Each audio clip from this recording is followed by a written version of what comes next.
Well, it is time for our monthly check-in with OKC Mayor David Holt. We've got a lot to talk about, from construction projects around the city, upcoming 4th of July celebrations, and of course, we're going to talk a little bit about new talent drafted to the Thunder. Just have some fun. Mayor Holt joins us live now. And Mayor, let's welcome you in and thank you for being here. Absolutely. Good morning. Let's start with the Road to Housing Act. We were just talking about it before the break. You expressed your support for the bill, and I know that the U.S. Conference of Mayors lobbied for this bill. President Trump now saying he's not going to sign it until the SAVE Act passes first. What is your reaction to this? Yeah, well, I mean, obviously, if that were to play out, if the bill didn't actually become law, that would be, a major setback for the country. And, with the midterms looming and this housing being the #1 issue, I mean, the party in power will pay a major price politically.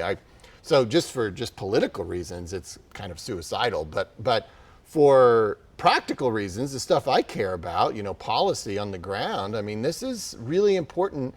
We're all working on the housing issue, and this bill is not going to solve it by itself, but it's certainly really important, as actually you showed my quote earlier a few minutes ago. I mean, it's really important for us to have a federal partner as we do the work locally and as states do the work at the state level. This is the #1 issue facing everybody. Housing costs are the biggest part of your household budget, and we've never seen increases in that cost like we have seen over the last 5 to 10 years. So, this is what people elect us to work on, right? At the local, state, and federal level. And if this isn't your #1 priority in DC, I don't even know what you're doing there. So, we'll see. There's a lot of parliamentary maneuvers, I suspect, that lie ahead to try and get that bill into law.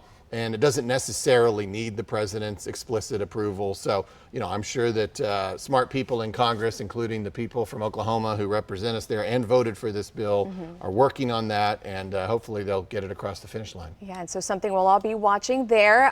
Getting back here at home, the Diversion Hub grand opening, and you talked about how this is going to change lives for decades to come. For people who are not familiar with this project, walk us through, the purpose and really what it's designed to do. Yeah, so this is a MAPS 4 project. This was approved by the voters in 2019.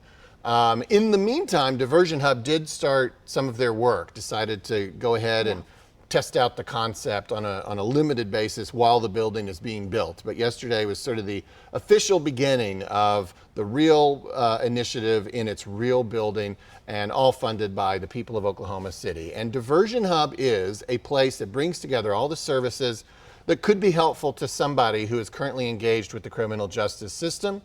It's a hub, therefore, and the point is to divert you away from jail or prison. And we have found, just if you look at this philosophy that I think this whole community has been implementing over the last 20 years, our crime rates have consistently gone down for a decade. Our jail population is half of what it used to be. And yet we've seen incredible population growth overall in the city, right? So if your crime rates are going down and your jail population is going down, obviously criminal justice reform fundamentally is working, and Diversion Hub is just another aspect of that, right? There's got to be a better use for the people in our city than to just rot in jail or prison. There's got to be wraparound services that can give them the pathway out of that life that they need. This provides that, and it really extends the power of MAPS to lots of different perspectives and life experiences and socioeconomic levels. And this is very much what the people of Oklahoma City were looking for in 2019. As you may remember, 70% of MAPS 4 goes to human and neighborhood needs, and this is a perfect example of that.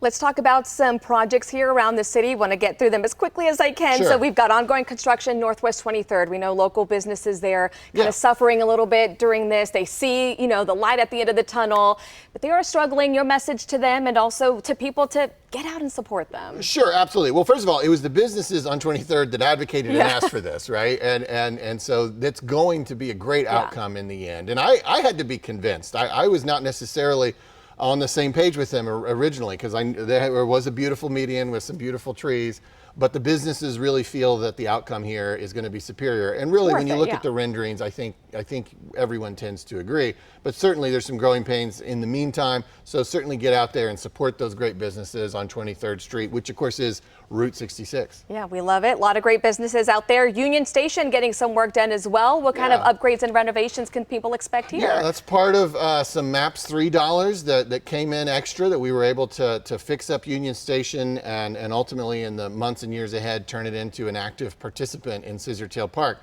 It's a beautiful building already. It's a pretty thing to look at, but we want to be able to really use it, and these dollars that we've got in MAPS 3 are going to be able to make that possible. All right, let's talk about 4th of July next weekend, America's 250th birthday. We've got lots of events, celebrations going around OKC, Red, White, and Boom. We've got the Comets game. Okana has an event. Just talk about the big celebration, the energy in OKC. Yeah. Well, you ran through it pretty well. Those are some of our great traditions in Oklahoma City. We rarely have anything actually on July 4th. I think people get out of town or something. But Red, White, and Boom is a great thing to check out in Scissortail Park.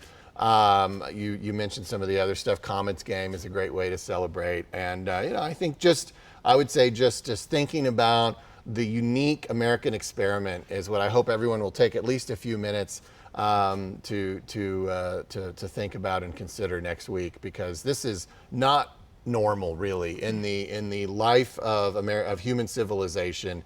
Very few people have been able to live in this type of ecosystem with the freedoms that we have, the personal freedoms that we have, as well as the sort of collective freedom that we have to choose our own destiny as a community through democratic elections. All of that is very special, and it all began 250 years ago, and we still practice that experiment every day here in OKC. We are out of time. I'm sorry. I just really want to quickly get your input here. OKC Thunder. We've already made a few drafts. Really exciting. Your thoughts on the future here? Very cool. Love this player, both players that we drafted in the first round. But especially love the guy we're bringing from Spain, because it just reminds us all that this is a global sport. It's a global platform for our city. Now we're going to have millions of Spaniards wearing Thunder jerseys, right? Like, I just love that, and it's just really cool that we have this thing in town that takes some of the most talented young people from around the world and allows them to do what they do here in OKC, and the world watches. So it's that particular draft pick really was cool to me, because it just it's like a whole nother country now cares about Oklahoma City, and that's that global platform that we have thanks to the Thunder. I didn't even think about that, but you're right. That's really cool. Mayor Holt, thank you so much for coming in as always.